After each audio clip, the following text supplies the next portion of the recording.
রাষ্ট্রপুঞ্জ নিয়ন্ত্রিত আন্তর্জাতিক পরমাণু শক্তি সংস্থা IAEA director general Rafale Mariano Grossi অভিযোগ তুলেছিলেন বৃহস্পতিবার আন্তর্জাতিক বিধিনিষেধ ভেঙে ইরান ইউরেনিয়ামের সমৃদ্ধকরণ কর্মসূচি চালাচ্ছে বলে তার সংস্থার গভর্নর বোর্ডের রিপোর্টে জানানো হয়েছিল। আর তার কয়েক ঘন্টার মধ্যেই ইরানের বিভিন্ন পরমাণু কেন্দ্র ও গুরুত্বপূর্ণ সামরিক ঘাঁটিতে হামলা চালালো ইসরায়েলি বিমানবহর।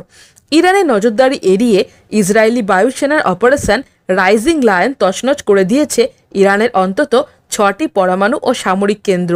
200-র বেশি বোমারু ও যুদ্ধ বিমানের হানায় ইরানের সেনার একাধিক শীর্ষস্থানীয় কমান্ডার এবং পরমাণু বিজ্ঞানীর মৃত্যু হয়েছে। কিন্তু ইরানের পরমাণু কাঠামোয় কি আদৌ ক্ষতি হয়েছে কিনা তা নিয়ে সংশয় রয়েছে, কারণ অতীতেও ইসরায়েল হামলা চালিয়েছিল তেহরানের পরমাণু কেন্দ্রে, কিন্তু তাতে ইউরেনিয়াম পরিশোধনের কাজ তেমন ব্যাহত হয়নি। মার্কিন সংবাদ মাধ্যম সিএনএনের সামরিক বিশ্লেষক সেড্রিক লেইটন শুক্রবার জানিয়েছিল, ইরান তাদের ভূগর্ভস্থ পরমাণু কেন্দ্রগুলির সুরক্ষা কবচ হিসেবে যে বিশেষ ধরনের কংক্রিট ব্যবহার করে তা কার্যত দুর্ভেদ্য। ওয়াশিংটনের কুইন্সি ইনস্টিটিউটের শীর্ষ আধিকারিক তিত্রা পার্সির মতে, ভূপৃষ্ঠের 500 মিটারেরও বেশি গভীরে তৈরি করা ওই কংক্রিটের বহুস্তরীয় সুরক্ষা কবচ পরমাণু হামলা ছাড়া ধ্বংস করা সম্ভব নয়।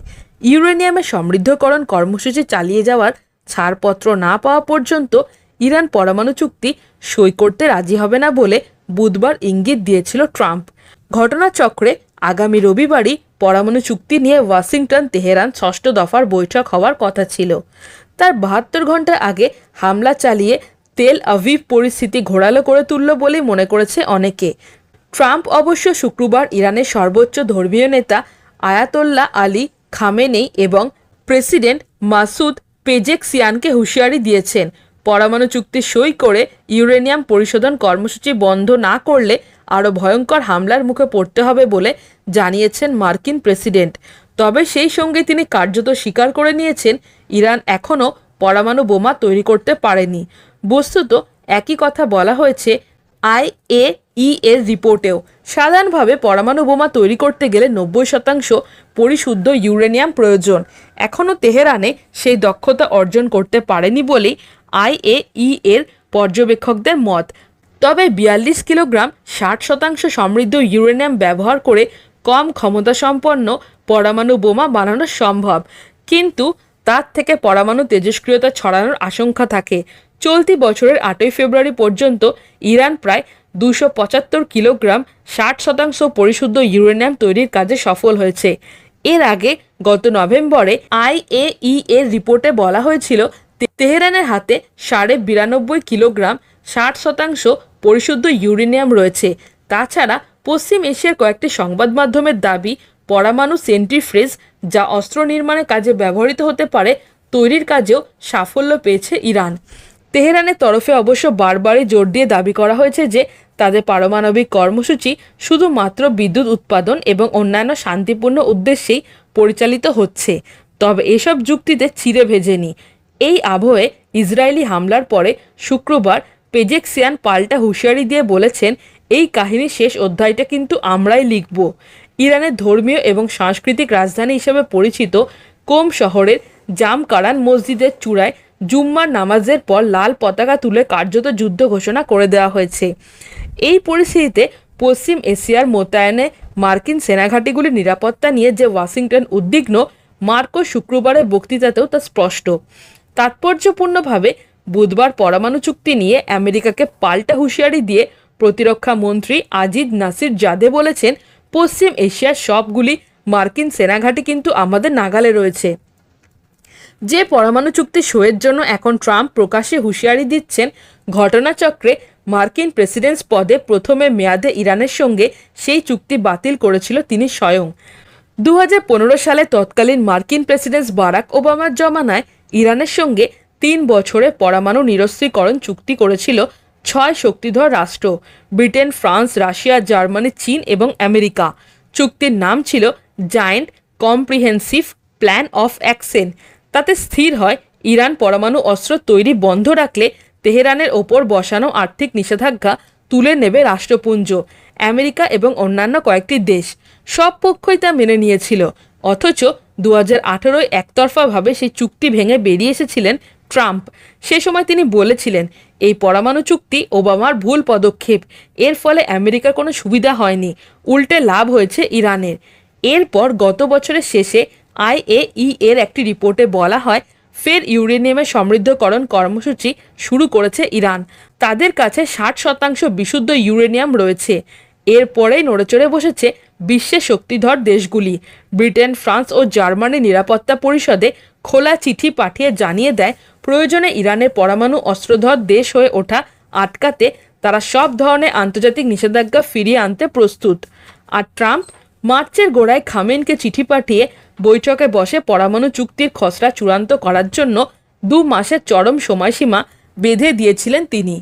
পশ্চিম এশিয়ায় সাম্প্রতিক অশান্তির জন্য ট্রাম্পের এই ঘোষণার অন্যতম অনুঘটক বলে কূটনৈতিক মহলের একাংশের ধারণা। এর আগে 2024 সালে ইরান ও ইসরায়েলে পরস্পরের বিরুদ্ধে ক্ষেপণাস্ত্র হামলা চালিয়েছিল। গত 2 অক্টোবর ইসরায়েলের কয়েকটি শহর অন্তত 180টি ব্যালিস্টিক ক্ষেপণাস্ত্র নিক্ষেপ করেছিল ইরান। কিন্তু সংঘাতের অভিজ্ঞতা এবার অনেকটাই প্রবল। সামরিক শক্তির নিরিখে অবশ্য শিয়া মুসলিম রাষ্ট্র ইরানের তুলনায় অনেকটাই এগিয়ে রয়েছে ইহুদি ইসরায়েল। তাছাড়া গত 2 বছরে উপসাগরীয় অঞ্চলে তেল আভিভের বিরুদ্ধে তেহরানের যৌথ প্রতিরোধকমূলক কর্মসূচি, সামরিক পরিভাষায় অ্যাক্সেস অফ রেজিস্ট্যান্স, অনেকটাই নড়বড়ে হয়ে পড়েছে। গাজা ভূখণ্ডে ধারাবাহিক হামাস এবং একের পর এক নেতার মৃত্যুর জেরে প্যালেস্টাইনি সশস্ত্র গোষ্ঠী হামাস এখন অস্তিত্বের সংকটে।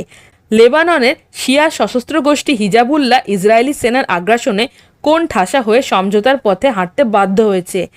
আমেরিকা, ইসরায়েল, সৌদি আরবের যুগপৎ হামলায় একই হাল তেহরানের আরেক সহযোগী ইয়েমেনের শিয়া বিদ্রোহী গোষ্ঠী হুথির। তবে ইরান সবচেয়ে বড় ধাক্কা খেয়েছে গত ডিসেম্বরে। পড়শি দেশ সিরিয়ায় গৃহযুদ্ধে পরাস্ত হয়ে শিয়া প্রেসিডেন্ট বাশার আল আসাদের রাশিয়ায় পলায়ন এবং তুরস্কের মদতপুষ্ট সুন্নি কট্টরপন্থী গোষ্ঠী হায়াত তাহরির আল সাম HTS এবং তাদের সহযোগী জাইস আল ইজ্জার যৌথ বাহিনীর ক্ষমতা দখলের পর গত 3.5 বছর ধরে ইউক্রেনের যুদ্ধে ব্যস্ত থাকায় ইরানের দীর্ঘদিনের সামরিক সহযোগী রাশিয়াও এবার কতটা সহায়তা করতে পারবে তা নিয়ে সংশয় রয়েছে। এই আবহে পড়শি দেশ জর্ডান বৃহস্পতিবার ইরানের ওপর হামলা চালাতে ইসরায়েলি যুদ্ধ বিমানকে আকাশসীমা ব্যবহার করতে দেওয়ায় চাপ বেড়েছে খামেনেই পেজেকসিয়ানদের ওপর। হামলার প্রতিশোধ নিতে শুক্রবার শতাধিক ড্রোনের বহর ইসরায়েলে পাঠিয়েছিল ইরান, কিন্তু তেল আভিভের আয়রন ড্রোম সফলভাবে তা প্রতিহত করেছে। তবে শুক্রবার রাতে মাঝারি পাল্লার ব্যালিস্টিক ক্ষেপণাস্ত্র ব্যবহার করে ইসরায়েলের তেল আভিভে সফল হামলা চালিয়েছে ইরান ফৌজের elite Islamic revolutionary guard aerospace force. ইসরায়েলের সেনার আয়রন ডোম এবং মার্কিন থার্ড আকাশ প্রতিরক্ষা ব্যবস্থাকে ফাঁকি দিয়ে এই হানাদারি তেহরানের চমকপ্রদ সাফল্য বলে সামরিক পর্যবেক্ষকদের অনেকেই মনে করেছেন। যদিও পুরোপুরি যুদ্ধ বাঁধলে নিশ্চিতভাবেই ব্যাকফুটে তেহরান। বস্তুত ইসরায়েলের এই যুদ্ধ স্পৃহার ক্ষেত্রে ইরানের পরমাণু কর্মসূচির অজুহাত মাত্র বলেও অভিযোগ উঠেছে। অনেকে মনে করেছেন সামরিক শক্তিতে সুবিধাজনক অবস্থানে থাকা ইসরায়েলের আসল লক্ষ্য হলো ইরানের খামেনি রাজার পতন ঘটানো। হ্যালো ফ্রেন্ডস, আমি জয়িতা, আপনারা দেখছেন বুক অফ নলেজ চ্যানেল। আপনি কি খাদ্যরসিক বা ভ্রমণ প্রেমী? তাহলে নিচে দেওয়া ডেসক্রিপশন বক্সের লিঙ্কে ক্লিক করুন আর রহস্য, এডুকেশন, অ্যাডভেঞ্চার রিলেটেড ভিডিও পেতে আমার চ্যানেলটিকে সাবস্ক্রাইব করুন।